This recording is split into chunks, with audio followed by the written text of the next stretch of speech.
Buenas tardes, chicos. ¿Me escuchan bien? Sí, profe, ¿se escucha? Sí, profe. Bien, perfecto. Buenas tardes. Chicos, recuerden de poner su comisión al lado del nombre. La mayoría tiene, pero hay algunos que no. Anabel Abrán, por ejemplo, André Dos Reis, Ángel Raúl Acosta. Pongan su comisión, por favor, chicos, para la asistencia. Eso facilita la toma de asistencia. Danieli Keffer, también pone tu comisión.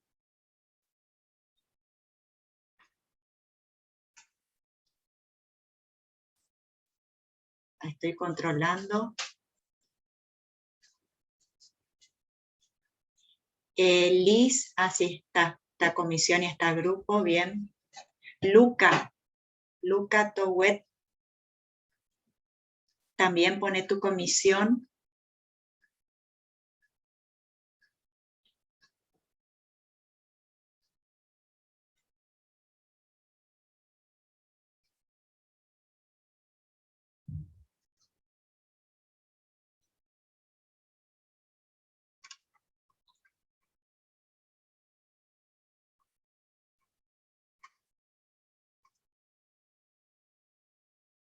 ¿Saben por qué conviene que pongan la comisión? Porque varía cómo ustedes se nombran acá en el Zoom y está distinto en la lista. Entonces por ahí el de Bedelía no les encuentra y les va a poner falta por eso. Entonces pongan el número de comisión para facilitar la búsqueda de los nombres.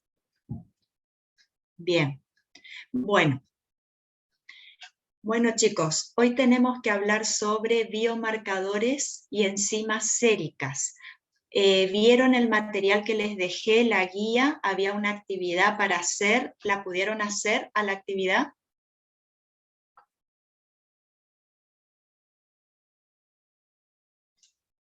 Chicos, ¿pudieron hacer la actividad?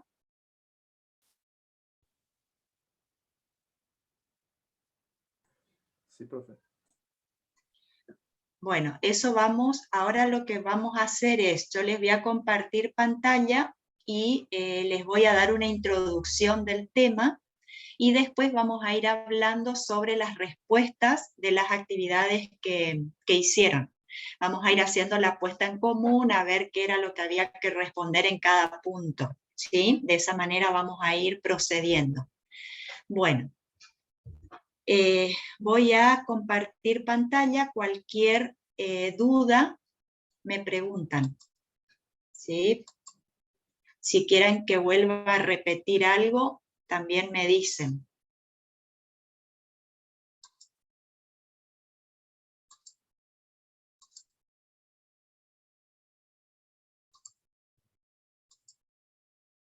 ¿Se ve? ¿Ya apareció en la pantalla? Sí, profe. Perfecto. Bueno, entonces, como les dije, hoy vamos a hablar sobre biomarcadores y enzimas séricas. Bueno, un biomarcador, como tienen acá, es una prueba clínica de laboratorio que nos permite detectar cuando hay alguna disfunción de un órgano. O sea que un biomarcador es un concepto amplio, porque cuando hablamos de enzimas séricas solamente estamos hablando de aquellas proteínas que tienen actividad enzimática. En cambio, cuando hablo de un biomarcador, estoy incorporando sustancias en la determinación que no tienen actividad enzimática. Por eso les digo que es un concepto más amplio que el de enzimas, pero me permite saber si algún órgano está funcionando correctamente o no, para poder diagnosticar obviamente. Por ejemplo, este que tenemos acá, que es la troponina T. La troponina T no es una enzima, la troponina T es una proteína que no tiene actividad enzimática, sino que participa en el proceso de la contracción muscular. Pero cuando esta sustancia, por alguna lesión en la célula muscular, sale a circulación, la podemos determinar, la podemos detectar. Y eso me va a estar indicando que hay un daño en esa célula. Por eso se considera que es un biomarcador, ¿sí? O sea, todas las sustancias que puedo medir en sangre que no necesariamente cumplen acción enzimática. Esos son los biomarcadores. En cambio, las enzimas, como habrán visto en la teoría, son catalizadores biológicos. Catalizador porque aceleran la reacción. Las enzimas siempre aceleran, es decir, que hacen que más rápido el sustrato se transforme en producto. Pero esas enzimas no forman parte de la reacción, solamente lo que hacen, como tienen acá en el gráfico, es actuar sobre la energía de activación. Como ven acá tenemos en ordenadas la energía libre versus el curso de la reacción. Es decir que el sustrato, por ejemplo acá tenemos glucosa más oxígeno, van a transformarse en el producto que sería dióxido de carbono y agua, por acción de una enzima, que sería el gráfico azul, baja la energía de activación. En cambio, si no hay enzima, la energía de activación es mayor. Entonces, la función de la enzima es bajar la energía de activación. ¿Qué sería la energía de activación? Es justamente la energía que necesita el sustrato para pasar a un estado de transición, como les dice acá, y de esa manera transformarse en el producto. La enzima entonces hace eso, baja la energía de activación, pero no participa de la reacción química, es decir, que no se desgasta, no cambia, no se transforma en otra cosa, solamente tiene esa función. Por lo tanto, puede ser reutilizada esa enzima para ir a unir más sustrato y transformar en más producto. Una vez que se formó el producto, va otra vez, agarra más sustrato, vuelve a formar producto. Y así indefinidamente puedo seguir utilizando la enzima para obtener el producto siempre y cuando haya sustrato disponible. Esa sería la función y la diferencia entre biomarcadores y enzimas, es decir, las enzimas son biomarcadores, pero no todos los biomarcadores son enzimas. ¿Se entendió la diferencia de estos, chicos, que les estoy diciendo? Sí, profe. ¿O repito algo? Bien. Si quieren que repita algo, me dicen, ¿sí? Bueno, seguimos entonces. Bueno, acá tenemos, por ejemplo, voy a correr este. Acá tenemos, por ejemplo, la enzima que está graficada con un color verde y este sería el sustrato para esta enzima. Se dice que las enzimas tienen especificidad. ¿Qué significa eso? Que la enzima se va a unir con este sustrato en particular.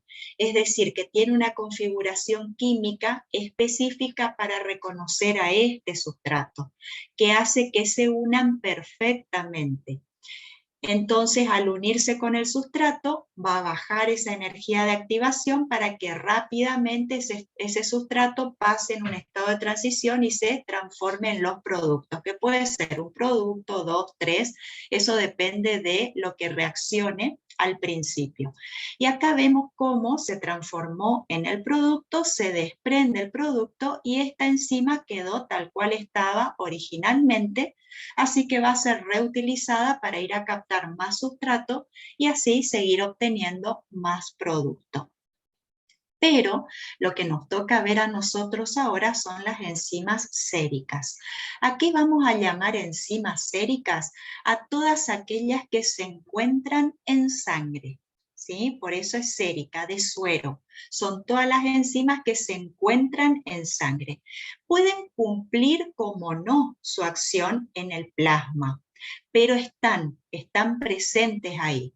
Entonces, de esa manera, si cumplen o no función en el plasma, a su vez se las clasifica en funcionales y en no funcionales. Las funcionales también las van a encontrar como plasmoespecíficas y las no funcionales como no plasmoespecíficas. Es otra manera de poder denominarlas. Las enzimas séricas funcionales son aquellas que cumplen función en el plasma, tienen su acción en el plasma y es donde actúan. ¿Dónde se forman las enzimas séricas funcionales? En el hígado, como por ejemplo las proteínas de la coagulación. Se forman en el hígado, son liberadas al plasma y ahí es donde cumplen su acción biológica, que sería formar el coágulo, para detener las hemorragias en ese ejemplo que les estoy dando. Se forman en el hígado, entonces dijimos, cumplen su función en el plasma, en cambio las no funcionales se van a sintetizar en el órgano o tejido en el cual actúen y no van a cumplir su función en el plasma, sino que van a cumplir su función en los tejidos donde se sinteticen.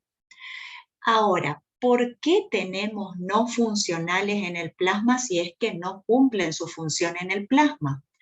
Porque hay un constante recambio celular. Entonces, producto de ese recambio celular constante que tenemos en el organismo, es que se va liberando pequeñas cantidades de estas enzimas no funcionales. Por eso tienen un valor normal en sangre, que es un valor normal bajo. Voy a leer el chat que pusieron algo ahí. Bien, acá Agustina me pregunta dónde se formaban las no funcionales. Las no funcionales se forman en el tejido u órgano donde cumplen su acción biológica, ¿sí? No se sintetizan en otro lugar, sino en el órgano o tejido donde cumplen su acción biológica.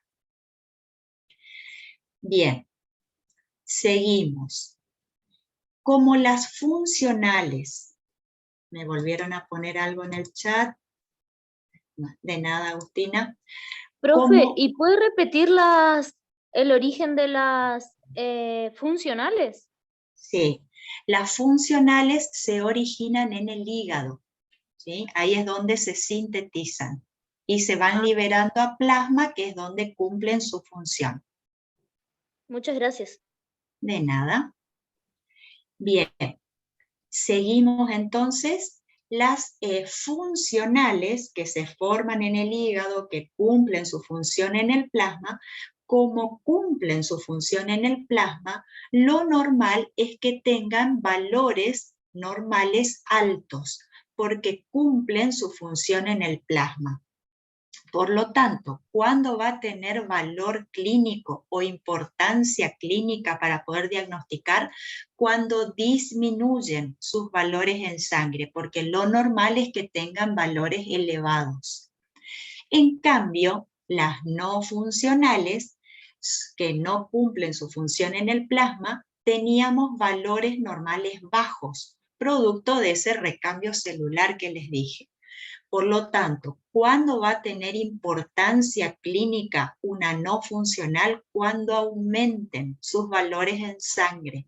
¿Por qué? Porque normalmente tienen valores bajos porque no actúan en el plasma. Así que cuando aumentan, me está diciendo que hay algún daño en ese órgano o tejido que les dio origen. Esas serían básicamente las diferencias entre enzimas funcionales y no funcionales, ¿sí? ¿Se entendió hasta acá, chicos, o repito algo?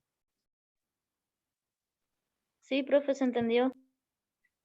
Bien, seguimos entonces.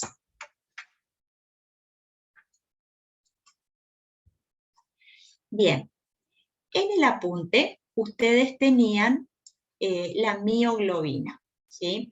La mioglobina se abrevia así, con MB, ¿sí? En bioquímica usamos mucho las siglas porque son palabras muy largas, las enzimas también tienen nombres muy largos, entonces se van utilizando todas las abreviaturas, así que ustedes tienen que saber tanto los nombres como las abreviaturas para entender a qué se hace referencia, ¿sí? Porque a veces en los exámenes aparecen las abreviaturas y ustedes tienen que saber a qué se está refiriendo. Bien, la mioglobina, que les decía que aparece en la guía que les dejé, es una hemoproteína, es decir, no tiene actividad enzimática. es una proteína que no es una enzima, pero entra en la clasificación de biomarcador porque la puedo determinar, la puedo detectar en sangre. ¿Cuándo la voy a detectar en sangre? Cuando haya un daño en la célula muscular, porque normalmente esta proteína está en el citoplasma de la célula muscular. ¿Qué es lo que hace la mioglobina? La mioglobina tiene la función de ir captando el oxígeno y actúa como una reserva de oxígeno para la célula para cuando la célula necesite utilizar oxígeno rápidamente. Entonces ella es la que le va dando el oxígeno para que pueda realizar su metabolismo de una manera más rápida y más eficiente. Esa es la función que tiene la mioglobina dentro de la célula. Pero cuando hay un daño en la célula, como por ejemplo en la célula muscular cardíaca, si hay un infarto, es decir, una necrosis en esa célula, el contenido que está dentro de esa célula se empieza a liberar a sangre, va a aparecer en el plasma. Por lo tanto, se va a liberar la mioglobina y la voy a poder detectar en el plasma. Ahora, fíjense, esto que tenemos acá es un gráfico para la mioglobina donde se coloca acá, en ordenadas, la actividad, ¿sí? La actividad del biomarcador en este caso, porque no es una enzima, si es una enzima sería actividad enzimática, lo que estoy graficando acá, versus tiempo, ¿sí? En abscisas estoy graficando el tiempo. Acá el alto de la curva no interesa si ustedes ponen en 7, en 6, en 5, en 4, en 3, no importa el alto. ¿Por qué? Porque el alto va a depender de cuánta mioglobina se haya liberado dependiendo del daño celular que haya tenido el paciente. Acá lo que ustedes tienen que registrar no es el alto, sino que tienen que registrar los tiempos. Eso es lo importante y lo que les tiene que quedar. ¿Cuándo comienza a aumentar? ¿Cuándo hace el pico? ¿Y cuándo desciende? Eso es lo que tienen que retener. En el caso de la mioglobina, empieza a aumentar a las 2 horas de iniciado los síntomas. ¿Qué serían los síntomas en el infarto agudo de miocardio? El paciente les va a decir que siente un dolor opresivo en el pecho y que se irradia hacia el brazo izquierdo como así también hacia el cuello. Esa sería la sintomatología a la cual nos referimos cuando hablamos de un infarto agudo de miocardio. Ese sería nuestro tiempo cero, cuando el paciente empezó a sentir ese dolor. A las 2 horas de haber iniciado esos síntomas, empieza a aparecer la mioglobina en sangre, haciendo su pico entre las 6 y 12 horas de iniciado los síntomas y empieza a descender a las 24 horas. ¿Por qué es importante que sepamos esto? Porque va a depender cuándo acude a ustedes el paciente. Si el paciente acude a las 12 horas de iniciado los síntomas, por eso es muy importante que ustedes le pregunten cuándo comenzó a sentir el dolor. Si acude a las 12 horas, por ejemplo, es esperable que la mioglobina esté aumentada. Entonces van a pedir la mioglobina. Ahora, si el paciente vino a los 2 días, a las 48 horas, la mioglobina ya no sirve porque la mioglobina ya desapareció. Así que por más que la pidan, no va a estar, no se la va a encontrar. ¿Se entiende? Por eso es importante saber cuándo aumenta, cuándo hace su pico y cuándo desciende, para saber qué puedo encontrar en la sangre del paciente según cuándo acudió a ustedes a la consulta. ¿Se entendió, chicos, esto? Sí, profe, una pregunta. Sí, Alfonso. Gonzalo. Entonces, sí, entonces, si suponga que ya pasaron las 48 horas y no se encuentra la mioglobina, ¿cuál es el paso a seguir Sería. Ahí vamos, ahí vamos. Yo les voy a ir explicando uno por uno, ¿sí? Les voy a ir explicando uno por uno y después ponemos todo junto. Entonces, dependiendo cuándo vino, que esa es la pregunta 1 de la actividad. Depende cuándo vino el paciente, ahí sabes qué pedir, ¿sí? Pero vamos viendo uno por uno y les voy diciendo las características de cada parámetro, ¿sí? Después juntamos todo. Así que aguantamos un poquito, Gonzalo. Sí, profe. Sí, sí, El pico, Andrés. el pico de la mioglobina, entonces, 10 horas, 8 horas, no, Entre las 6 y las 12 horas. entre 6 y 12. 6 y 12, ahí hace el pico. Bueno, Profe, ¿Sí? ¿esto infarto de miocardio puede ocurrir alguna secuela, alguna cosa así? Sí, el corazón ya va a quedar infartado, es decir, que esas células que están lesionadas ya no son recuperables, ¿sí? Ya tiene ese problema y puede reinfartarse, puede agravarse más. Entonces, de ahí es la importancia de que acuda a la consulta y que ya comience un tratamiento. Pero solo esto no, la persona no se puede morir, algo así, ¿no? Y no, con un infarto generalmente no se muere la persona. Tienen que ser varios infartos para que... Pero obviamente va a depender de la cantidad de células comprometidas, ¿sí? Pero generalmente no, con un infarto no ocurre, son varios. Bueno, gracias, profe. De nada. Profe, ¿y Disculpe, cuántos profe. días puede llevar para que se produzca un infarto? No, y eso depende de los factores de riesgo que tenga la persona, ¿sí? Es decir, si fuma, si está sometido a un estrés crónico, si tiene hipertensión arterial, de ahí también la importancia de tratar la hipertensión, que deje de fumar, si es sedentario, o sea, tenés una cantidad de factores de riesgo, la comida que no sea saludable, todo eso te influye.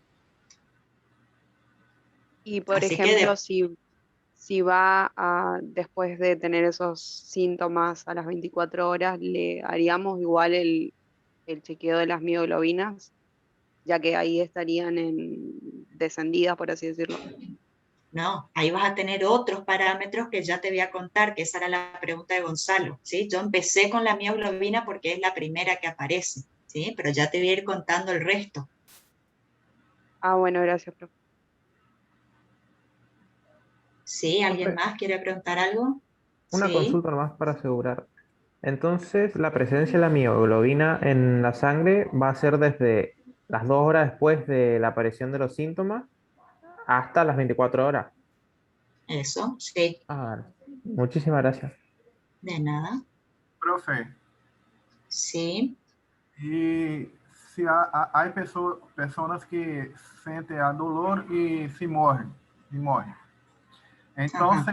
esse pico se deu em, tipo, em 3 horas e morreu, pode acontecer assim? Y ahí es como les dije a tu compañera, depende el grado de células dañadas.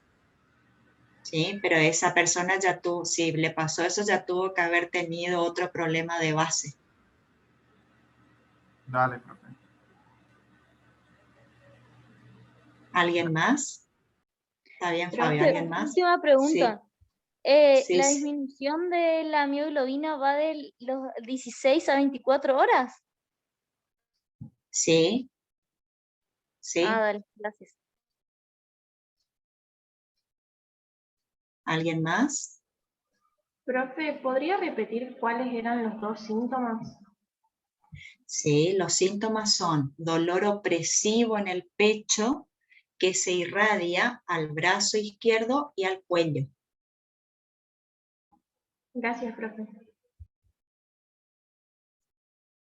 ¿Alguien más?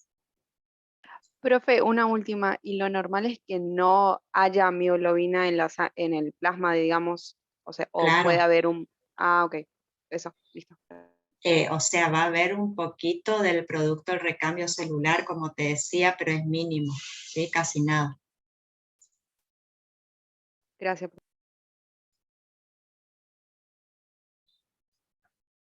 Bien, seguimos. Bien, las troponinas también son proteínas, no tienen actividad enzimática. Las troponinas se encuentran en las células musculares y esto vamos a ver después en fisiología, pero ahora les adelanto, ¿sí? Para que se pueda entender, las troponinas tienen 3 subunidades como ustedes ven acá, la troponina T, la troponina C y la troponina I, que cumplen una función en particular, son proteínas reguladoras y participan en el proceso de la contracción muscular y de la relajación muscular, en músculo estriado esquelético y en músculo cardíaco, en esos tipos de músculos donde se encuentra la troponina. ¿Qué es lo que hace la troponina T? Se une a la tropomiosina. Esto verde que ustedes ven acá es la actina, que forma parte de los filamentos finos, ahí en la célula muscular. La tropomiosina es otra proteína que se encuentra tapando los sitios activos de la actina. O sea, estas esferas verdes, las actinas globulares se les llama, tienen sitios activos. Esos sitios activos es para que se una la miosina. Y ahí cuando la actina se une a la miosina es cuando se produce el golpe de fuerza, es decir, que se va moviendo la fibra muscular, la sarcómera, hacia adentro para poder provocar la contracción, ¿sí? El golpe de fuerza y por ende el movimiento. Ahora, entonces, tiene que estar libre ese sitio activo de la actina, parece todo un juego de palabras, pero bueno, es así, cuando está libre el sitio activo de la actina, se une la miosina y ahí es donde se produce ese golpe de fuerza. La tropomiosina lo que hace es tapar ese sitio activo para que no haya justamente contracción. La troponina T, como les estaba diciendo, está unida a esa proteína que es la tropomiosina. La troponina C tiene la función de unir calcio. El calcio es fundamental para la contracción. Tiene que haber calcio para que la fibra muscular se contraiga. Si no hay calcio, no va a haber contracción. Entonces, el calcio se va a unir a la troponina C y ahí va a favorecer esa exposición de los sitios activos de la actina. Y la troponina la troponina I, perdón, es una troponina inhibitoria. Es decir, que no deja tampoco que la actina se una a la miosina. Entonces, volviendo, cuando el calcio se une a la troponina C, eso produce un cambio conformacional en esta estructura que hace que se corra la tropomiosina y que queden libres los sitios activos de la actina. Entonces ahí la miosina se puede unir y ahí es donde se puede producir el golpe de fuerza para la contracción. Bien, básicamente eso es lo que ocurre, pero les vuelvo a repetir que eso vamos a ver en detalle en fisiología. Pero ese sería el funcionamiento. Ahora, fíjense, cuando hay un daño en estas células musculares, ya sea en músculo esquelético o en músculo cardíaco, se van a liberar estas proteínas a la sangre y ahí es donde las puedo detectar, las puedo medir, que por lo tanto están funcionando como biomarcadores. Estas troponinas son muy buenas para detectar justamente un infarto agudo de miocardio porque empiezan a aumentar rápidamente desde iniciados los síntomas y perduran mucho tiempo altas. Por lo tanto, me permiten detectarlas para saber si hubo o no un daño a nivel cardíaco, como así hacerle un seguimiento al paciente.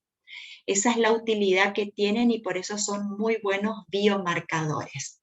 Fíjense otra cosita, yo les puse acá los tiempos. Esto es para que ustedes puedan ir armando a su vez el punto 1 de la actividad, que era el perfil que se les pedía para el infarto agudo de miocardio.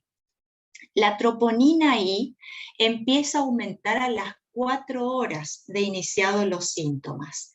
Hace su pico a las 14-24 horas y permanece alta hasta 5 días aproximadamente, que es cuando comienza a disminuir luego. Y la troponina T, al igual que la I, también comienza a aumentar a las 4 horas de iniciados los síntomas, hace su pico a las 72 horas, o sea, a los 3 días aproximadamente de iniciados los síntomas, pero esta permanece más tiempo elevada, hasta 14 días puede permanecer en sangre. Por eso es muy buen parámetro. Ahora, fíjense otra cosita, solamente se toma la troponina I y la troponina T como parámetros para ver si hay daño o no en la célula cardíaca, no la C. Fíjense que de esa no hablamos. ¿Por qué no hablamos de la C? Porque la C es idéntica tanto en corazón como en músculo esquelético. Así que no se determina la C porque ahí no voy a poder diferenciar en qué célula muscular está el daño. En cambio, la I y la T tienen diferencias químicas tanto en corazón como en músculo esquelético. Entonces, por eso se miden estas troponinas y no la otra. ¿Se entendió hasta acá, chicos? ¿O alguna pregunta? Profe, Sí, eu Eduardo. ia anotar, a senhora falou muito rápido. O cálcio é essencial para o quê mesmo? No te entendí. ¿Esencial qué? O cálcio é essencial para o quê mesmo? Para la contracción. El calcio es esencial para la contracción. Gracias, profe. De nada. ¿Alguna otra pregunta? Hasta acá, chicos. Yo, profe, Sí, Gonzalo. no sé si tiene algo que ver, profe, pero quería saber qué pasa con el tema, no sé si me puede dar una explicación corta nomás, así con sus palabras. Con la anestesia se influye en algo en el contacto del calcio que viene del retículo sarcoplásmico y toca la troponina C. ¿Tiene algo que ver? Así para que, ¿cómo explicarle? Para que el paciente no sienta dolor, ¿tiene algo que ver la anestesia en la contracción muscular, por ejemplo? A nivel del calcio, no. Las anestesias generalmente actúan a nivel nervioso. Lo que pasa es que para que haya contracción vos necesitas una unión neuromuscular. Es decir, que vos necesitas la excitación por parte de la neurona, todo eso vamos a ver después en fisio, en sinapsis, ¿sí? Pero vos necesitas la excitabilidad que viene por parte de la neurona para que esa información pase al músculo y ahí es donde se va a liberar el calcio, el retículo sarcoplásmico en el caso del músculo esquelético, o tiene que ingresar calcio al extracelular en el caso de corazón. Sí, pero todo eso vamos a ver más adelante, pero respondiendo a tu pregunta, sí, a grosso modo no. Las anestesias lo que hacen es actuar a nivel nervioso, ¿sí? No ahí a nivel de la contracción propiamente dicha en ese sitio. Dale. Muchas gracias. De nada. ¿Alguna otra pregunta, chicos, hasta acá? Acá, profe. ¿En el infarto agudo de miocardio solamente se va a ver elevado la troponina T o también la troponina I? La I también, la T y la I, las dos. Gracias. Por eso se les pedía en el punto 1, se les pedía la T y la I, las dos. Profe, Sí. se mira en el mismo examen todos los marcadores cardíacos. Cuando se mira, por ejemplo, la primera que hablaste, se hace necesario las otras. ¿Se están en tiempo de mirar todas o no? No vas a estar en el mismo tiempo. Por eso vos siempre tenés que tener en cuenta cuál va a estar elevada dependiendo Sí, en qué momento vos le estás haciendo, sí. Pero bueno, no es que todas van a hacer su pico a las 5 horas, por decirte un tiempo determinado, ¿sí? No. Bueno. Ahora van a ver el gráfico al final que les voy a poner para que vean más o menos, tengan una idea cómo les quedaría. Bueno, seguimos. Entonces, voy a correr este de acá. Acá tienen el gráfico para la troponina I, ¿sí? Ven, comienza a aumentar ahí a las 4 horas, hace su pico a las 24 y ya comienza a descender a los 5 días y puede durar un poquito más en su descenso. Y la troponina T, ¿sí? La C es de cardíaco. Troponina T cardíaca también comienza a aumentar a las 4 horas, ¿sí? Hace su pico ahí, acá está un poquito antes, pero sería acá entre las 48, 72 horas y después permanece alta hasta 14 días aproximadamente. Entonces, son marcadores tempranos, como les decía, porque a las 4 horas ya comienzan a elevarse. Son confiables, ¿sí? Porque son muy buenos marcadores, se detectan rápido y perduran en el tiempo. Por lo tanto, se puede hacer un monitoreo del paciente para ver cómo va evolucionando. Bien. En la guía también les habla sobre el péptido natriurético en general y les habla sobre 3 tipos de péptido natriurético. El péptido natriurético auricular o atrial, también se le dice, tiene la sigla esta, PNA. Se encuentra en la aurícula, ¿sí? Y cuando lo que hace que se libere este péptido es cuando se distiende la aurícula, es decir, le llega mucho volumen de sangre, entonces se distiende la aurícula y eso hace que se libere el péptido natriurético. ¿Qué es lo que va a hacer este péptido? Va a ir a actuar, por ejemplo, a nivel renal y va a favorecer la excreción de sodio con la orina. Como el sodio arrastra agua, entonces también se va a liberar más agua, se va a excretar, mejor dicho, más agua con la orina, o sea que también se favorece la diuresis. Hay alguien que tiene prendido su micrófono, ¿puede apagarlo? Bien, entonces, les decía que favorece este péptido la natriuresis. Natrium es sodio. Resis porque se libera con la orina, o sea que se libera sodio, se excreta sodio con la orina por acción de este péptido natriurético atrial. Y uresis también porque se favorece la diuresis, por esto que diuresis sería la excreción de orina, el aumento de agua en la orina por acción del sodio. También tenemos otro péptido que es el PNB. El PNB se le dio la sigla péptido natriurético B, la B es de cerebro en inglés. Se le dio esa sigla porque se lo detectó por primera vez en el cerebro, pero también se vio que se encuentra en el ventrículo, ¿sí? Por lo tanto, también está en corazón y cumple la misma función que el PNA, ¿sí? El A y el B cumplen la misma función, hacen lo mismo. ¿Qué van a hacer entonces? Natriuresis, van a tener un efecto vasodilatador, ¿sí? Porque ustedes van a ver después en la teoría los distintos receptores. El péptido natriurético lo que hace, como es un péptido, se va a unir a un receptor de membrana, que es un receptor acoplado a guanilato ciclasa. Y bajo la acción de este receptor se va a formar GMP cíclico y por una serie de reacciones intracelulares me va a provocar la vasodilatación. ¿Sí? Todo eso van a ver, no los quiero confundir ahora, pero tiene todo un mecanismo intracelular que lo van a ver más adelante, que me lleva a la vasodilatación. Ahora, también lo que hacen estos péptidos, voy a leer el chat que me escribieron algo acá. Bien, acá Laura me pide que repita cuándo es que se distiende la aurícula. Se distiende cuando le llega mucho volumen de sangre. Se dice que aumenta la precarga, ¿sí? Le está llegando más sangre.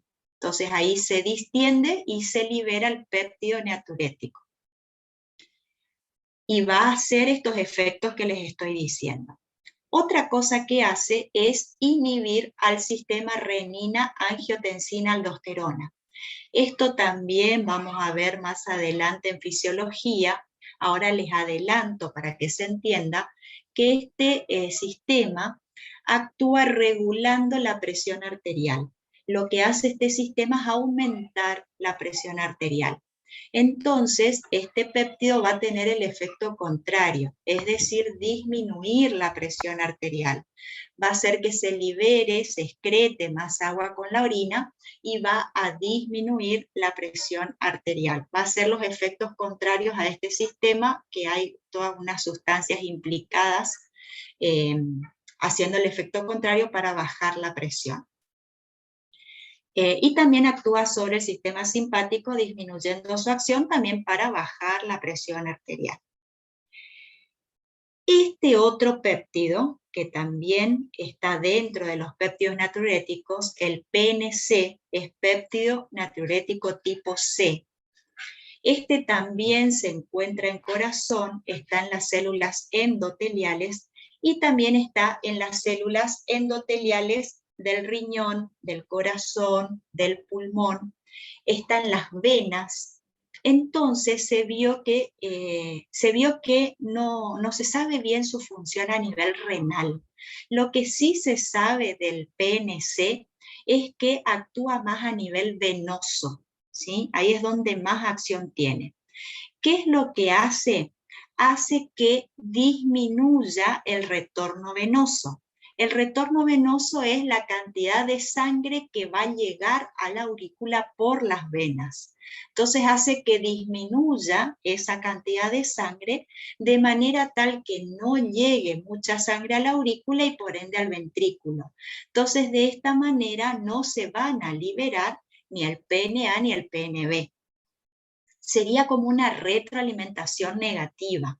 ¿Sí? Lo que hizo que aumente en sangre después empieza a disminuir. Bueno, básicamente entonces eso sería lo que hacen. Se vio que están teniendo mucha utilidad también su determinación para poder saber si hay problemas cardíacos o no. Antes no se los medía mucho, pero porque no había pruebas de laboratorio, digamos, para poder detectarlas, pero actualmente ya se están haciendo pruebas para poder medir estos péptidos. ¿Se entendió hasta acá, chicos? Por lo tanto, Sí, también profe. van a actuar, bien, por lo tanto, también van a actuar como biomarcadores. Bien, seguimos. Bueno, isoenzimas. En la teoría ustedes todavía no vieron lo que eran las isoenzimas, así que les voy a adelantar lo que es. Las isoenzimas son diferentes proteínas que tienen actividad enzimática, son diferentes proteínas de una misma enzima que tienen actividad enzimática, pero difieren en la secuencia de aminoácidos. Por ejemplo, yo les puse acá, todas son CK, o sea, todas son creatinquinasa o creatinfosfoquinasa, como le quieran decir, que es lo mismo. Las tres son CK, pero tenemos la isoenzima CKBB, que es la que está en cerebro, CKMM, que es la que está en músculo esquelético, y CKMB, que es la que está en músculo cardíaco.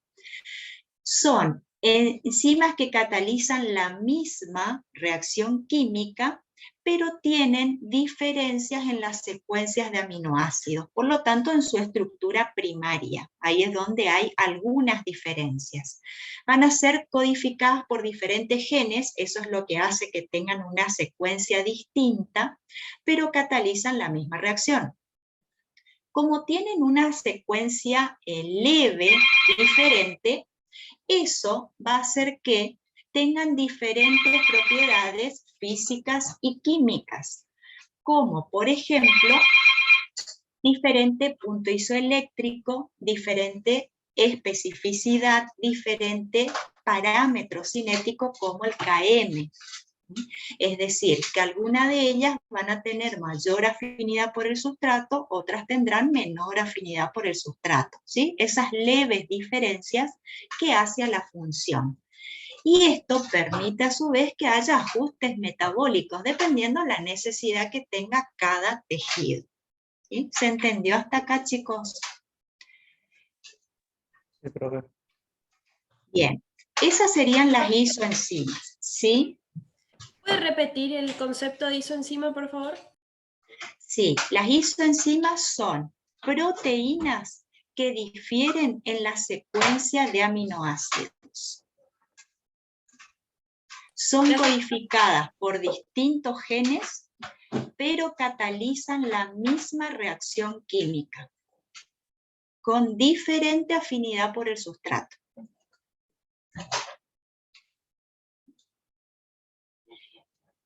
Bien, entonces, ¿cuál es la importancia de las isoenzimas? Saber dónde se encuentran, porque dependiendo dónde se encuentran, si yo quiero saber, por ejemplo, si yo doso CK total, me va a medir todas, tanto la BB como la MM y la MB, me mide todas si yo hago la total.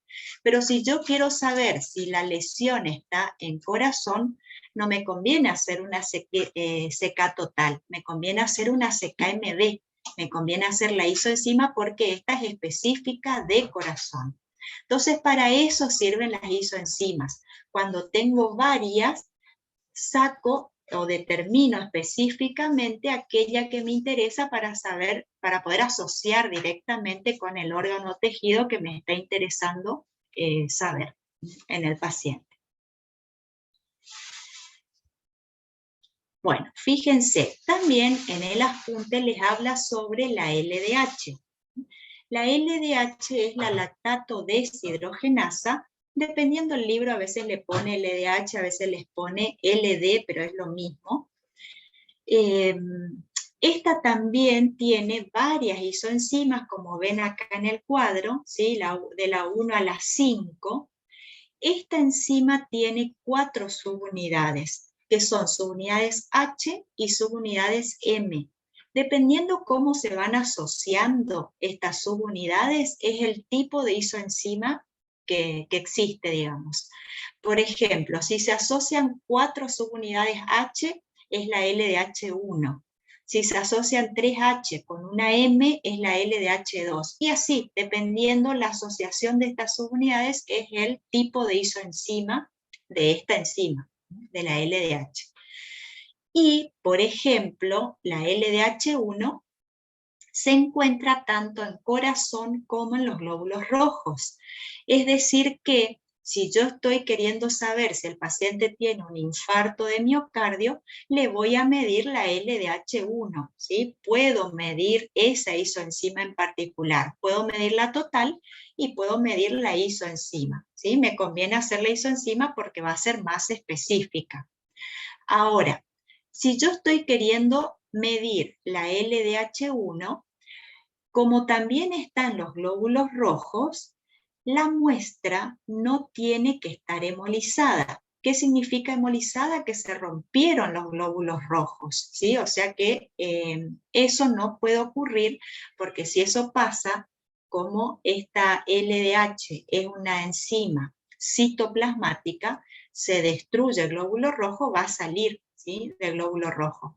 Así que voy a estar midiendo esa LDH1 de glóbulo rojo y voy a estar tomando como que es de corazón, ¿se entiende? Entonces, si yo quiero saber si el problema está en corazón, como está también en los glóbulos rojos, no puede estar hemolizada la muestra, porque si no me va a dar error. Ahora, si no está hemolizada y me da alta, entonces sí es de corazón esa LDH1. Bueno, y así es como se va procediendo. Y acá les puse que la enzima LDH cumple su función en el metabolismo anaeróbico de la glucosa. Eso también van a ver más adelante en el teórico. Forma parte de la glucólisis anaeróbica, ahí es donde participa esta enzima. Y está en gran parte de tejidos, como ven, ¿sí? Acá. Así que eso hace que no sea específica si yo estoy determinando la total. Y acá tenemos, en el caso del infarto, que era lo que se les pedía en el punto 1 de la actividad, ¿sí? Con respecto a la LDH, entonces, va a ser su aumento a las 6-12 horas de iniciado los síntomas, y se observa el pico a los 4 días. Y después al quinto, sexto, ya empieza a disminuir. Esta es la que más tarda en hacer el pico, en el infarto agudo de miocardio. Profe, Sí. entonces lo que nosotros teníamos que hacer en el trabajo en el punto 1 es poner cuándo aumenta después del infarto y cuándo es el pico y cuándo disminuye nomás. Sí, tenían que hacer un gráfico, como les mostré ahí para la mioglobina, las troponinas, un gráfico de ese tipo, e ir graficando ahí todos los marcadores que les pedía, con el inicio, pico y descenso, ¿sí? Ahora al final yo les voy a mostrar cómo quedaría, ¿sí? Lo que les estoy diciendo. Ah, bueno, muchas gracias. De nada. ¿Alguna otra pregunta hasta acá, chicos? Sí, profe. El Sí. descenso del LDH, ¿después de cuánto tiempo, por favor? 5 o 6 días, ¿sí? Generalmente del pico te comienza a descender a las 24, 48 horas, ¿sí? Si no te dice el descenso, vos bajale 1 día, 2 días después. Dale, gracias. De nada. ¿Alguna otra pregunta, chicos? Bueno, seguimos entonces. Bien, otra enzima que les hablaba el apunte son las transaminasas. Las transaminasas, como les dice acá, intervienen en el metabolismo de los aminoácidos. Y van a estar en varios tejidos, como por ejemplo en músculo, en hígado. Acá tienen la reacción de la GPT. La GPT también se la llama ALAT, o también la van a encontrar así como ALT. Las 3 siglas son lo mismo. ¿Por qué? GPT significa glutámico pirúvico transaminasa. ¿Por qué? Porque los sustratos son glutamato y piruvato.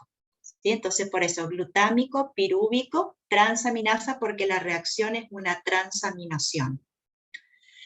ALAT toma en cuenta el producto, que sería la alanina, por eso le quedó ALAT, alanina transaminasa, ¿sí? Porque también sufre una transaminación. ¿Qué sería una transaminación? Que la sustancia que no tenía grupo amino va a recibir el grupo amino, ¿sí? Se transfiere el grupo amino de una sustancia a la otra. Fíjense que acá está el grupo amino en el glutamato, le va a pasar al piruvato y ahí es donde se transforma en alanina, y el otro va a transformarse en alfa-cetoglutarato, ¿sí? Hay una transferencia de un grupo amino. Eso es lo que ocurre básicamente. Esta enzima, la GPT, se encuentra en citoplasma, ahí en el hepatocito. Así que cuando hay algún daño en la célula hepática, se empieza a liberar esta enzima, se empieza a liberar esta enzima a sangre, porque cumple su función dentro de la célula. O sea que sería un ejemplo de no funcional. Bien, seguimos. ¿Hasta acá, chicos, alguna pregunta? Bueno, seguimos entonces. Otra transaminasa es la GOT, la glutámico oxalacético transaminasa. También la van a encontrar como ASAT o AST, AST. Las 3 siglas es para la misma enzima. ¿Por qué se le dice GOT? Bueno, teniendo en cuenta los sustratos, ¿sí? Glutamato y oxalacetato. Por eso es glutámico, oxalacético, transaminasa, porque ocurre una transaminación. O ASAT, porque toma en cuenta el producto, que sería el aspartato, ¿sí? Por eso esas denominaciones. Voy a leer el chat que me pusieron algo. No, Lucas, el Power no está en la plataforma. Yo después, cuando termine con todos los grupos, que mañana tengo con el último grupo, ahí yo les voy a subir la clase grabada, ¿sabes? Para que ustedes puedan ver las veces que quieran. Bien, entonces, volviendo acá a la GOT es bilocular. ¿Qué significa que sea bilocular? Que la encuentro en dos zonas. La GOT se encuentra tanto en citoplasma como en mitocondria. Así que cuando el daño es mayor, esa enzima se va a liberar. ¿Sí? Me está diciendo que el daño celular es mayor porque la tengo tanto en citoplasma como en mitocondria. Y la GOT también se encuentra en corazón, la GPT no. Entonces, cuando hay un infarto de miocardio, es esperable que aparezca la GOT y no la GPT. Bueno, y acá tienen, les puse el tiempo, ¿sí? También aumenta entonces la GOT en el infarto de miocardio, como les dije recién, comienza a aumentar a las 24 horas, iniciados los síntomas, y hace su pico a los 2 días. Y después le hacen la bajada al tercer, cuarto día, ¿sí? Como les dije. Que si no les decía, le bajan 1 día, 2 días después. ¿Hasta acá, chicos, alguna pregunta? Bueno, seguimos entonces. Otra enzima que les hablaba ahí en el apunte es la fosfatasa alcalina. Se le dio la denominación de alcalina porque tiene un pH óptimo de acción alcalino, es decir, que actúa entre un pH de 9 a 10. Por encima de 7 se considera alcalino, por eso se le dio esa denominación. Es una enzima que no es específica porque se encuentra en varios tejidos, por lo tanto hay isoenzimas también de esta enzima. A ver que me pusieron algo en el chat, voy a leer. GPT, me pregunta Bruno, ¿dónde se encuentra? Se encuentra en citoplasma del hepatocito.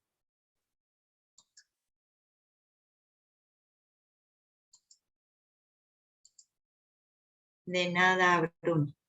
Bien. Volviendo a la fosfatasa alcalina, entonces, decíamos que no es una enzima específica, que se encuentra en varios órganos o tejidos, y, por ejemplo, tenemos isoenzimas, por ende, la fosfatasa alcalina ósea se encuentra en un alto porcentaje en cuanto a su contenido de isoenzimas, y en los chicos, por ejemplo, como están en constante crecimiento, es normal que esté alta esta isoenzima, ¿sí? Porque se encuentra fomentado, digamos, su crecimiento. Por lo tanto, no sería, en un adulto sí sería malo que esté alto porque ya dejó de crecer. Entonces ahí sí me está hablando de algún daño a nivel óseo. Esta enzima también se encuentra en los canalículos biliares, por lo tanto, si hay alguna ictericia obstructiva, ictericia es cuando hay una, se define como coloración amarillenta de piel y mucosas, que está asociado con el aumento de bilirrubina. Cuando hablo de ictericias obstructivas, es, por ejemplo, alguna litiasis, es decir, algún, lo que la gente dice piedras, ¿sí? Que se formaron piedras, en este caso sería en el canalículo biliar, que hace que no pueda seguir su trayecto normal la bilis, por lo tanto empieza a aparecer en sangre. Bueno, y eso hace que aumente esta isoenzima. O también, bueno, también se encuentra en el hígado, como les dice acá, y en los casos de hepatitis también va a estar aumentada. O sea, cuando se afecte el hígado. Profe, ¿y el embarazada?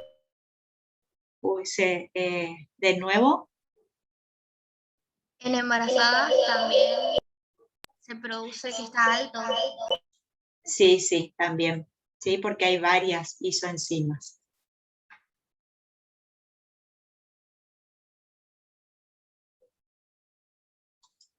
Bueno, seguimos. Otra enzima que les hablaba el apunte es la fosfatasa ácida. La fosfatasa ácida se le dio este nombre de ácida porque tiene su pH óptimo de acción entre 4 a 6, o sea, un pH ácido porque está por debajo de 7. Y esta enzima en las células prostáticas. También está en los osteoclastos y está en las células sanguíneas, como glóbulos rojos, plaquetas, glóbulos blancos. Así que esta enzima va a estar aumentada cuando haya, por ejemplo, un cáncer de próstata, pero ya se dejó de medir esta enzima porque se vio que hay otro parámetro que es más específico, que es el PSA, que es el antígeno prostático específico. Entonces se prefiere dosar o medir este y no esta enzima. Pero se sigue utilizando esta enzima, por ejemplo, en investigación forense para detectar presencia o ausencia de semen en lavados vaginales, porque perdura 4 días presente esta enzima. Por eso es buena para poder detectar presencia o ausencia de semen. Y se usa en esos casos. Bien, seguimos. Otra enzima es la creatina quinasa. Creatina quinasa, que tiene la sigla CK, o también se le dice creatina fosfoquinasa. También tiene la sigla CPK, ¿sí? Es lo mismo, CK o CPK. Esta enzima es bilocular, se encuentra tanto en células musculares como en células nerviosas. Vieron que les mostré las 3 isoenzimas, la MM, la MB eran musculares, la BB era nervioso, en el tejido nervioso. Básicamente, esta enzima lo que hace es intervenir en procesos de obtención de energía. Como les dice acá, esta sería la reacción en la cual interviene esta enzima. Fíjense, el sustrato sería la creatina, que reaccionando con el ATP, que sería la molécula energética, por acción de esta enzima, la creatina quinasa, hace que la creatina se fosforile, por lo tanto se va a transformar en creatina fosfato más ADP porque el ATP perdió un grupo fosfato que le dio a la creatina.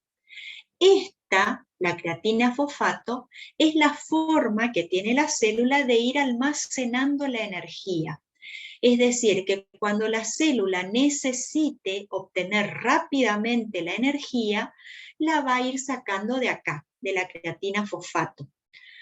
Cuando el músculo necesita contraerse, necesita energía. Hoy hablábamos que era fundamental la presencia de calcio para la contracción, pero también es fundamental la presencia de ATP. Si no hay ATP, el músculo no se puede contraer por más que tenga calcio, ¿sí? Necesita de los dos.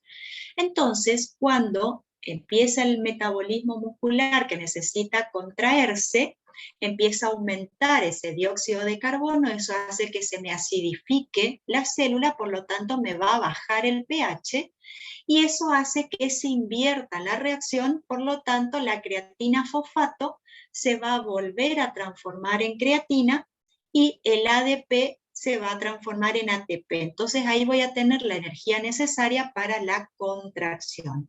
Y de esa manera es como va actuando esta enzima, ¿sí? En esta reacción química. Por lo tanto, se dice que interviene en procesos de obtención de energía, como les dije al principio. Bueno, ¿qué más? Presenta 3 tipos de isoenzimas que ya les había mostrado, la MM, la MB y la BB. Y para el diagnóstico diferencial es importante medir la isoenzima, como les había aclarado anteriormente.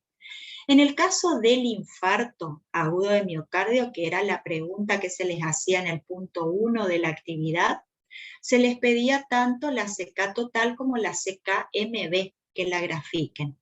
Entonces, la seca total empieza a hacer su inicio, su aumento a las 6-12 horas, hace su pico a las 24 horas y empieza a descender a las 48 horas.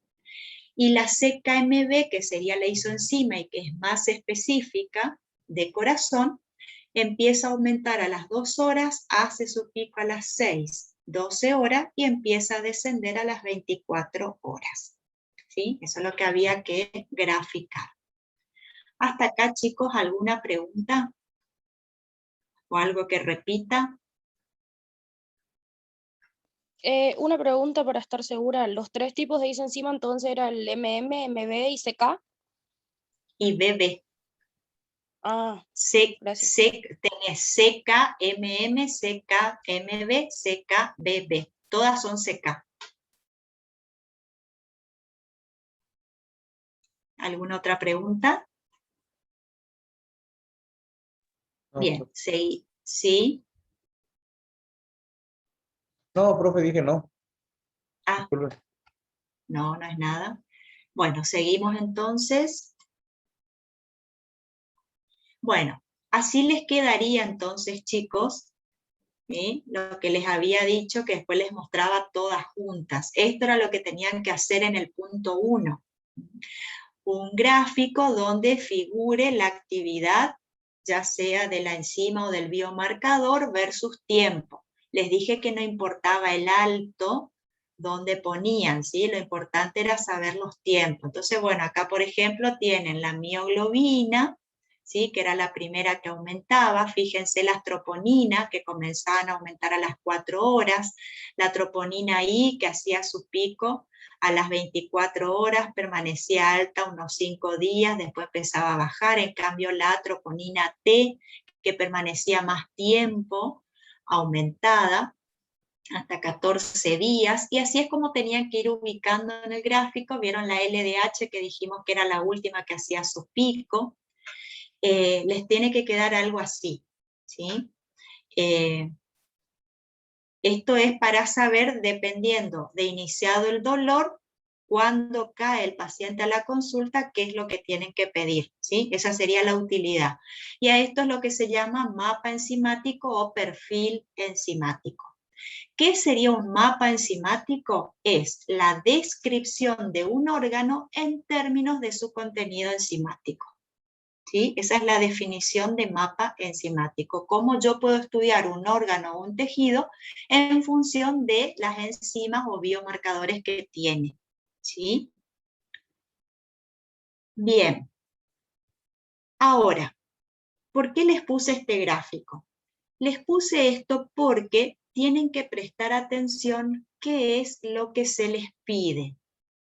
En el caso del punto 1 de la actividad, se les pedía que hagan un perfil enzimático y les pedía que en ese gráfico figure la mioglobina, que figuren las troponinas, que no son enzimas, son biomarcadores. O sea, si se les pide perfil enzimático que figure, así como les dice la actividad 1, mioglobina, troponinas, tienen que hacer el gráfico anterior o decir los tiempos del gráfico anterior.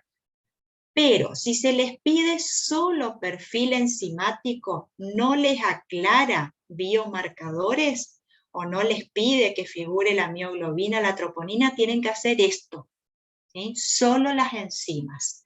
¿Qué serían las enzimas para el infarto agudo de miocardio? La CK o CPK, la GOT, que acá dice ASAT, ¿sí? Que les dije que era lo mismo, y la LDH, ¿sí? Solo estas tres. ¿Qué les tiene que quedar claro acá? Que primero va a aumentar la CPK, después va a aumentar la GOT y la última que aumenta es la LDH. En ese sentido van haciendo los picos. ¿Sí? ¿Se entendió hasta acá, chicos? Disculpe, profe, ¿esto eran enzimas? Lo que sería AST, LDH.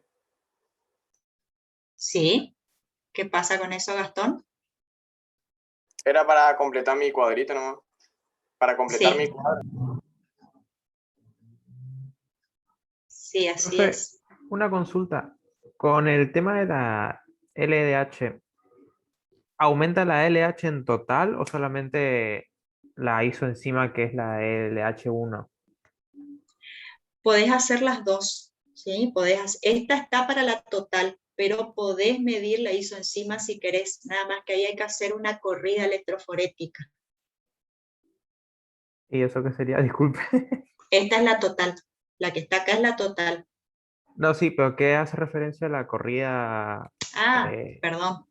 La corrida electroforética es cuando vos haces una siembra de la muestra, le sometés a una diferencia eléctrica, o sea, le pones corriente eléctrica y las proteínas por su diferencia de carga o de tamaño o de peso empiezan a moverse, a desplazarse por el gel donde pusiste y van quedando en diferentes zonas. A eso se le llama corrida electroforética porque empiezan a moverse esas proteínas siguiendo un campo magnético, ¿sí? Vas a tener un ánodo, un cátodo, y dependiendo la zona donde quede, es la isoenzima. Eso también vamos a ver más adelante, ¿sí? Vos no te preocupes. Dale, muchísimas gracias. De nada. Por ahí yo no les quiero apabullar, digamos, con mucha información, pretendo que quede lo de ahora, digamos, porque si no se complica el aprendizaje, ¿sí? Por eso no les quiero llenar de información. Bien, seguimos. Bueno, acá tenemos, por ejemplo, el perfil enzimático para la hepatitis aguda, ¿sí? Acá vemos las enzimas que van aumentando, que esto les pedía en el punto 2 de la actividad. Ven, básicamente aumenta la GPT, la GOT, la gamma GT, la fosfatasa alcalina. Este sería para la hepatitis alcohólica, ¿sí? El aumento de gamma GT, GOT, GPT, fosfatasa alcalina. En una ictericia obstructiva, ¿sí? Bueno, y así se van haciendo todos los perfiles enzimáticos. Bueno, y este cuadro que tienen acá sería el punto 2 de la actividad, porque les pedía cómo iban a estar las enzimas en una hepatitis aguda, en una cirrosis, en una enfermedad hepática crónica, en una enfermedad hepática alcohólica, en una enfermedad obstructiva y en un tumor hepático. Acá tienen las enzimas y acá tienen cómo estarían aumentadas, ¿sí? Básicamente todas aumentan, algunas en mayor medida que otras, ¿sí? Por eso es que cuando hay alguna afección hepática se hace un hepatograma y ahí es donde se analizan estas enzimas que van a estar aumentadas. Su aumento me está indicando algún daño hepático. ¿Sí, chicos? ¿Estamos hasta acá? Sí, profe. ¿Alguna duda, pregunta, algo que no haya quedado claro, que quiera que vuelva a repetir? Bueno, voy a dejar de compartir, esa era la última. Profe, si puede volver a repetir lo de isoenzimas, la definición de isoenzima. Sí. Las isoenzimas son proteínas que tienen diferentes secuencias de aminoácidos. Son codificadas por distintos genes, pero catalizan una misma reacción química.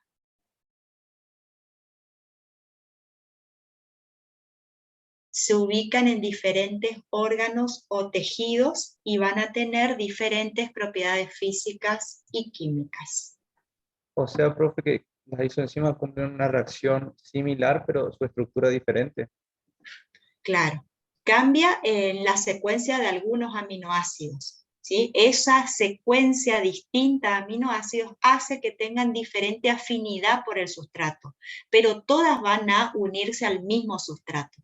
Por lo tanto, van a catalizar la misma reacción, nada más que algunas la van a hacer mejor que otras. Profe, Esa sería la idea. Sí. Y la última pregunta y le dejo de molestar. No es molestia, para eso estamos. Gracias.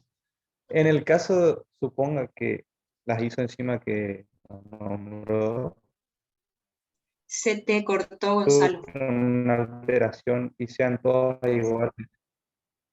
No sé si es a mí nomás, pero Perdón. yo le escucho Suponga que cortado. las isoenzimas que nos nombró, Ajá.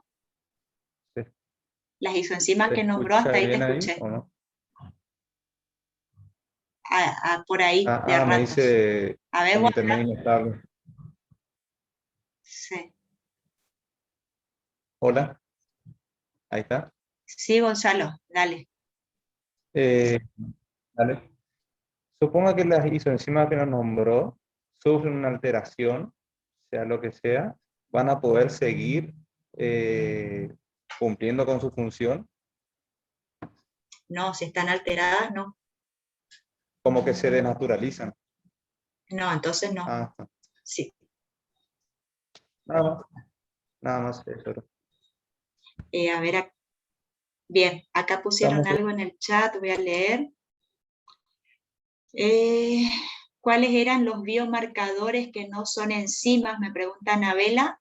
Serían las mioglobinas y las troponinas. Pues no tienen actividad enzimática. Y José le había contestado. Gracias, José. Bien. Bueno, estamos hasta acá entonces. Vamos a ver la actividad.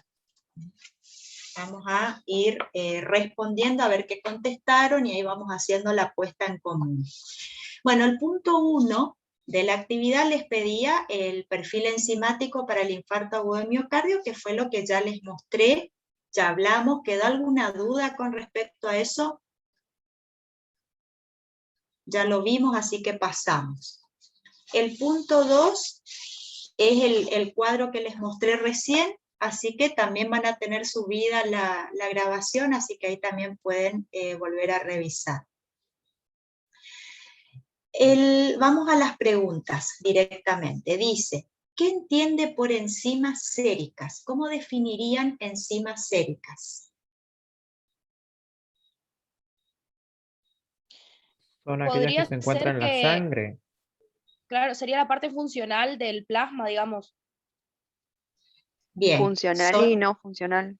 Claro. Bien, bien, ahí vamos completando entonces. Son enzimas que se encuentran en sangre, que pueden cumplir su función o no.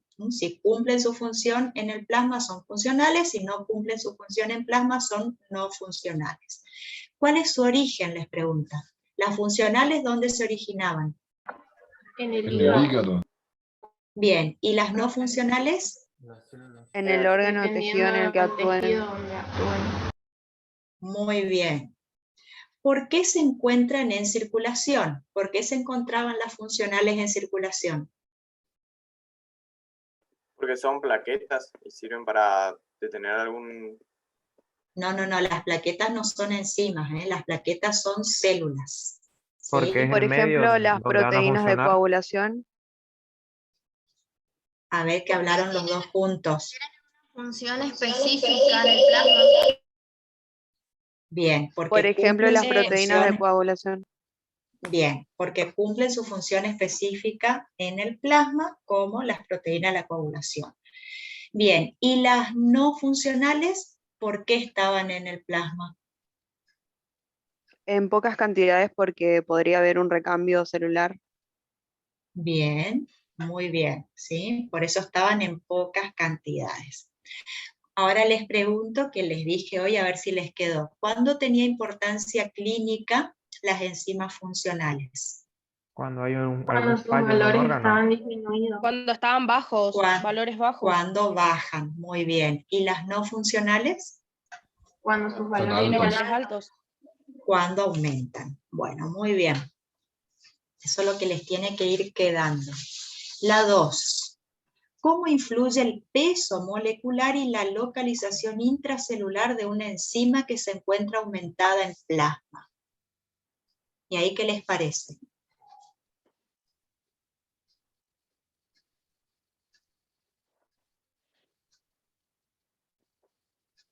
Quedaron mudos. A ver, les voy. A ver, Laura. Y ahí Profe, ¿puede puede ser que... repetir, por favor? Profe, por Leí, favor. ¿Puede Sí, repetir la pregunta, por favor? Sí, Joao, yo leí la pregunta 2 que tienen en la actividad que dice cómo influye el peso molecular y la localización intracelular de una enzima que se encuentra aumentada en plasma. Gracias. De nada. La pregunta va a, vieron que las enzimas no funcionales actúan en el órgano o tejido que les dio origen, ¿sí? O sea, que están adentro de la célula. Cuando estas enzimas empiezan a aparecer en el plasma es porque había un daño a nivel de esa célula, habíamos dicho. Entonces, con respecto al peso molecular, ¿quién se va a liberar primero si hay un daño celular? ¿Las de bajo peso molecular o las de alto peso molecular? Las de alto peso. Las de bajo. Las de bajo peso molecular van a difundir más rápidamente, les va a costar menos, ¿sí? A eso apunta la pregunta. Y con respecto a la localización, ¿quién va a aparecer primero? ¿Las que estén en membrana, las que estén en citoplasma o las que estén en la organela? Las que estén en membrana. Las que estén en membrana. Si el daño es mayor, ¿quién va a aparecer?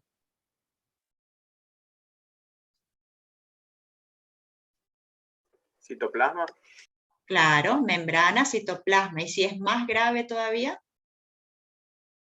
Las de organela. Membrana, citoplasma y organela, ¿sí? O sea, eso me está hablando del grado de lesión celular que hay. Bueno, a eso apunta la pregunta. Tercer pregunta. ¿Cuáles son las enzimas de origen hepático que aumentarán en el plasma en un proceso inflamatorio agudo? Proceso inflamatorio agudo. Ahí piensen en membrana. ¿Qué enzimas se encuentran en la membrana del hepatocito? Fosfatasa alcalina, ¿puede ser? Bien, muy bien. ¿Qué más? GGT, Gamma. 5-nucleotidasa. Bien. No se dice, les aclaro, no se dice GGT, sino que se dice gamma GT. ¿Sí? Así es como se le nombra. Bien. Entonces, fosfatasa alcalina, gamma GT, 5' nucleotidasa. Después les dice daño celular grave. Ahí ya empiecen a pensar en citoplasma. ¿Qué empieza a aparecer? La GPT, profe. GPT, que está en citoplasma. ¿Quién más estaba en citoplasma? La LDH. Muy bien. Necrosis celular. ¿Sí? Acá ya empiecen a pensar en organelas. GOT. La GOT era bilocular, estaba en citoplasma y estaba en mitocondria. Bien. ¿Pueden repetir la de daño celular? Se te corta, Laura, pero me pareció entender que preguntabas por la de daño celular grave. Creo que entendí eso. Bueno, ahí tenés que pensar en las que están en citoplasma, como la GPT y la LDH.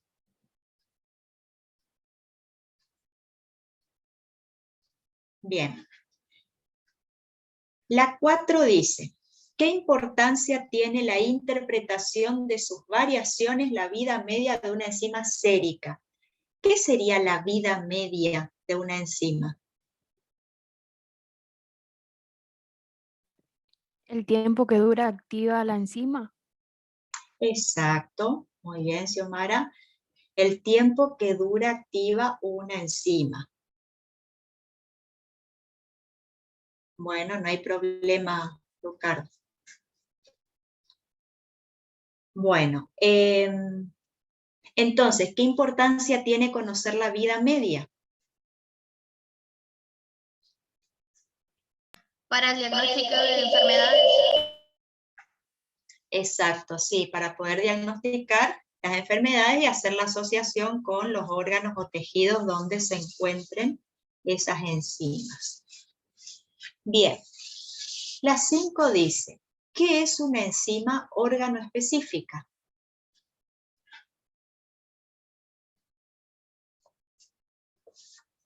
Es una enzima que se localiza, profe, en un órgano específico, que al tener un recuento de enzimas, si el órgano está dañado, te puede dar aumentado o disminuido. Bien, esa sería la, ¿para qué sirve? ¿Sí? Lo que dijo Gastón recién. Bueno, muy bien. ¿Y qué es un mapa enzimático? Que habíamos dado la definición. Muestra el porcentaje de aumento de las enzimas en caso de daño, ¿o no? No, no incluye el porcentaje. O sea, Sacale tipo, esa palabra. esa palabra. Muestra el aumento, sería, y descenso de todas las enzimas que se encuentran involucradas. Muestra en qué órgano se encuentra, debería encontrarse cada una.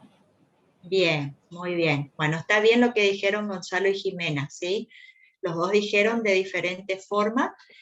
La definición que la tienen ahí en la guía, ¿sí? Y que les dije también en el Power, es la descripción de un órgano en función de su contenido enzimático. O sea, sabiendo qué órgano es el que estoy queriendo saber si está alterado o no, son tales enzimas que espero que estén aumentadas, ¿sí? Así que muy bien lo que dijeron. La 6 dice, una determinación aislada de enzima sérica, ¿tiene valor diagnóstico? O sea, una solita, ¿sí? ¿Me sirve? No, profe, tiene que ser un valor amplio. O sea, varias, ¿sí? O sea, una sola no me sirve, tiene que ser varias y acompañadas siempre con la clínica. La 7 dice, ¿cuáles son las transaminasas más comunes dosadas? ¿Cuáles eran? GOT, GPT y esas nomás, GOT y GPT, ¿sí? Esas son. ¿Qué importancia presenta para el diagnóstico la relación entre las actividades de las mismas en plasma? Fíjense que les pregunta relación. Cuando me pregunta relación es un cociente. Fíjense al final de la guía que les dejé, ahí les habla del cociente GPT-GOT. Fíjense ahí un poquito, GPT dividido GOT. Acá me está poniendo en el chat Agustina, GPT indica lesión hepática y GOT infarto agudo de miocardio. Bien, bien Agustina. O sea, al hacer la relación GPT dividido GOT, se habla en términos, eso da igual a 1. Si me da mayor a 1, como GPT está en el numerador, quiere decir que GPT es la que está alta. Como la GPT se encuentra en el hígado, entonces me está diciendo que el daño es hepático. Ahora, si esa relación al hacer la división me da menor a 1, como la GOT está en el denominador, me está diciendo que la GOT es la que está más alta. Por lo tanto, como la GOT está tanto en hígado como en corazón, si está más alta, es muy probable que el problema sea cardíaco. ¿Sí? Para eso sirven los cocientes o relaciones. Bien, eso tienen ahí en la guía. Bueno, la 8 dice, ¿qué reacción cataliza la creatina fosfoquinasa? Esa fue la reacción que les mostré. ¿Qué reacción era? ¿Se acuerdan?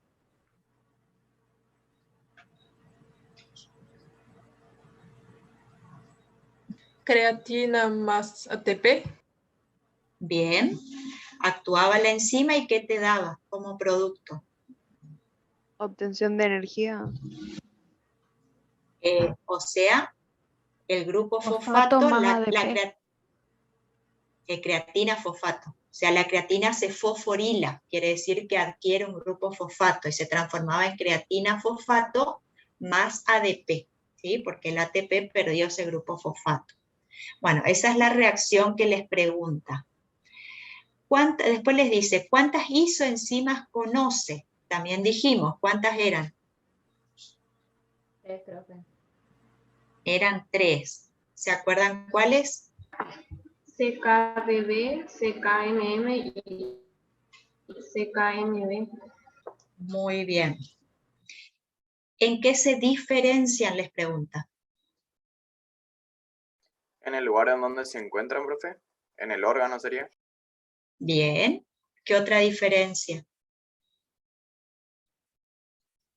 que tiene que ver con la definición de isoenzimas que habíamos hablado. Profe, puede ser En la también que secuencia.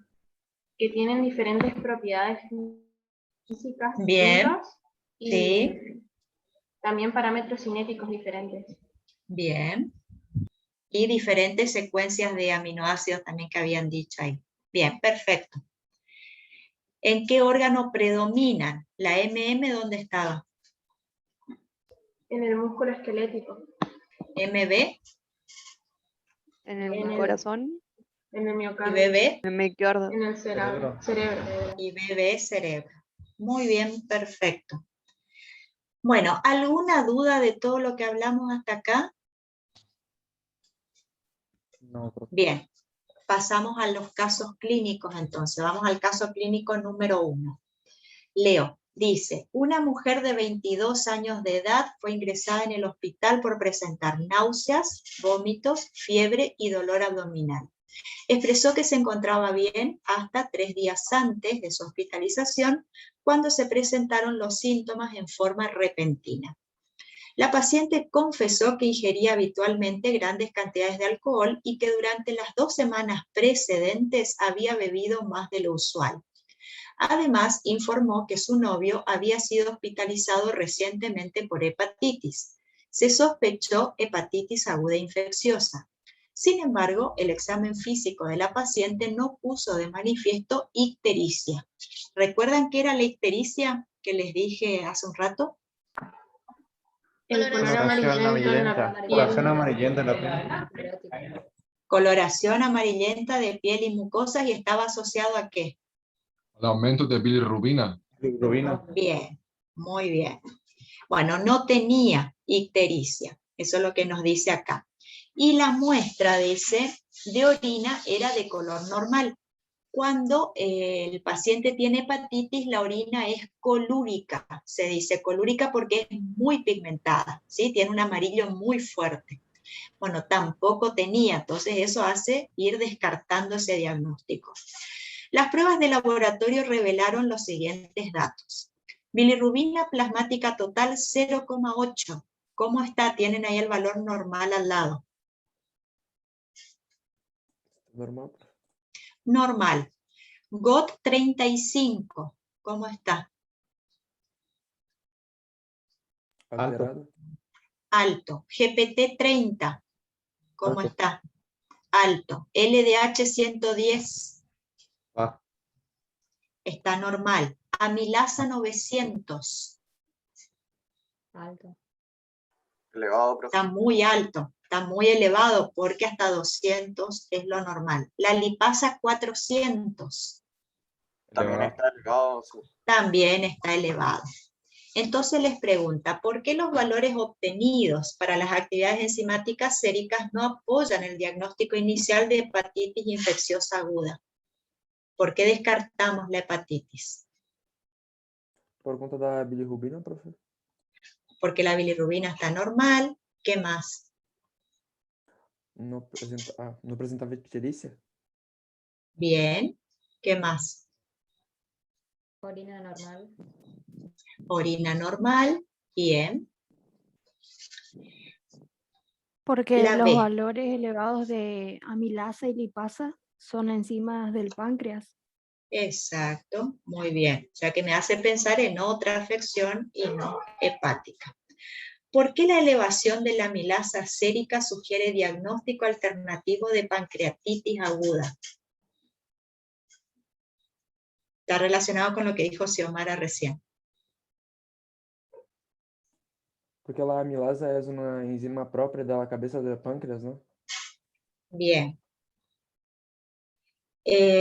La C dice, ¿cuál es el mecanismo que explica la elevación de los niveles enzimáticos en una enfermedad como la hepatitis? ¿Por qué en un proceso inflamatorio de la célula hepática empiezan a aparecer las enzimas que normalmente están en la célula? Esa es la pregunta. Porque comienzan a aparecer en sangre, profe. Claro, pero ¿por qué? ¿Puede ser por la bilirrubina? No. Profe, ¿puede repetir lo que dijo? Sí. te está preguntando por qué en una hepatitis, la hepatitis es un proceso inflamatorio del hepatocito, ¿sí? ¿Por qué en esa situación las enzimas que están adentro de la célula empiezan a salir a sangre? Esa es la pregunta. Profe, no es porque el órgano está dañado. A ver, Gustavo, que no te entendí de nuevo. Es porque el órgano está dañado. Sí, pero ¿qué le pasó para que salga Profe, la enzima? Aumenta la Celular. permeabilidad de la membrana. Claro, exactamente. Cuando hay un proceso inflamatorio empieza a aumentar, la membrana se hace más permeable.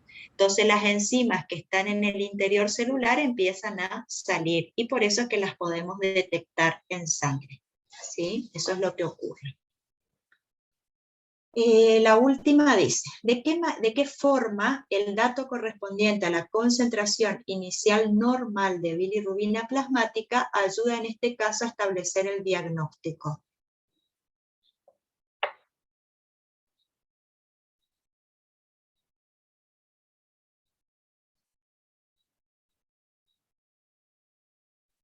porque daba que la bilirrubina era normal y con eso descarta que sea posible que tenga un daño hepático, ¿no?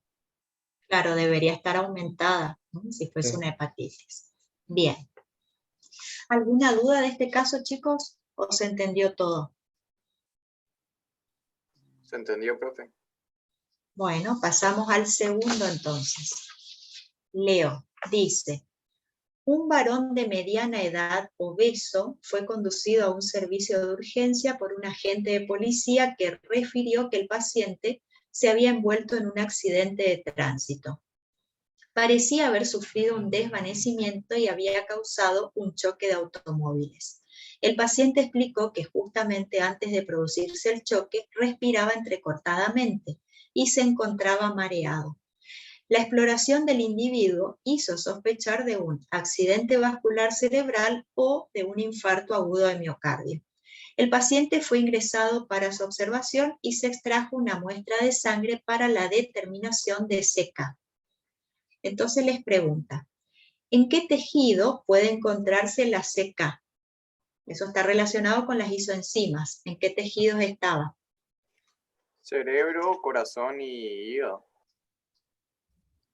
Cerebro, corazón y Cerebro, músculo corazón y esquelético, ¿sí? músculo esquelético. Claro, y hígado no, Gastón. ¿Sí? ¿A partir de cuáles se libera con facilidad a la circulación sanguínea? ¿Cuáles de estos tejidos van a liberar más fácilmente? ¿Músculo o tejido nervioso? Músculo. ¿El músculo? El tejido muscular libera más fácilmente. El nervioso le cuesta más porque cuesta atravesar la barrera hematoencefálica, ¿sí?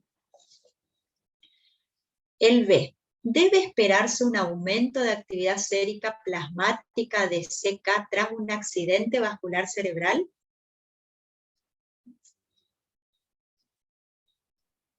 No, porque costaba, como dijo usted, costaba pasar la barrera hematoencefálica, ¿no? Claro, le cuesta pasar la barrera, así que puede ser que esté elevado, pero no va a estar mucho, por esta razón de que le cuesta pasar la barrera, ¿sí? Así que no es esperable que esté en altos valores. Bueno, y la última dice, un aumento de la actividad de CK, CK total sería, ¿podría ayudar a distinguir entre una lesión de origen cerebral y una de origen cardíaco? Sí, profe. ¿La total? No. No, que se necesitarían las isoenzimas, profe, ¿puede ser? Claro, exacto. Necesito las isoenzimas para poder diferenciar. Con la total yo estoy midiendo todas juntas. Bien, ¿se entendió, chicos? ¿Algo que no haya quedado claro, que tenga que repetir? No, todo. ¿Estamos entonces? Yo no entendí lo del punto 7, lo de GOT y GPT, no, lo de relación. Ah, esa relación, cuando te dice relación, generalmente es un cociente, ¿sí? Una división, que ahí en la última parte de la guía te habla de eso, que sería la división entre GPT dividido GOT. Ese sería el cociente o relación. GPT se encuentra en hígado y la GOT está tanto en hígado como en corazón. Entonces, cuando vos haces la división GPT sobre GOT, es igual a 1 normalmente. Si te da más de 1, mayor a 1, quiere decir que tu numerador, que sería GPT en este caso, es más alto que la GOT. Por lo tanto, tu problema va a ser hepático. No tu problema, sino el del paciente, ¿no? Va a ser hepático.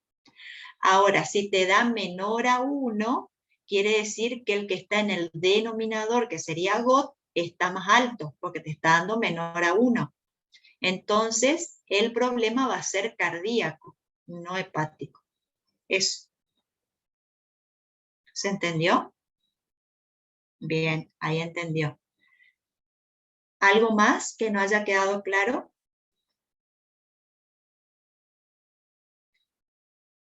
Bueno, damos por terminada la clase entonces, chicos. Nos vemos la semana que viene. Que pasen bien. Gracias, profe. Gracias, profe. Igualmente para usted. Gracias, hasta luego. Gracias, profe. Gracias, profe.